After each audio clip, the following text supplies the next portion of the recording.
sa Diyos diya sa Salmo 95, verses 1 to 3. Dali ka mo, dahil tandi mo, mag-awit kita ng malipayan nga to sa Diyos nga atong tigpanalipod. Mutuon kita kaniya, harap pagpasalamat, o gawin ng kasyag malipayang mga awit sa patay.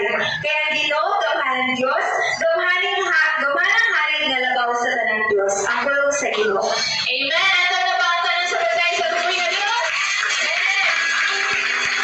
Atong kasama na atong Diyos Maayo, atong i-celebrate ang kaayo sa atong Diyos sa atong kinabuhi.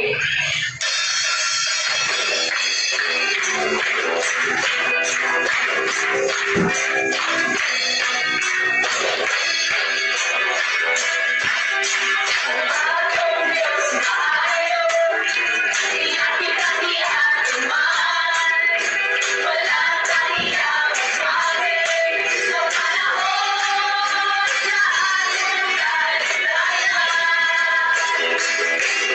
Bawas ka man ang iyong higala, bawas ka man ang iyong problema, bawas ka man ang iyong higala, ang ating Diyos malay ang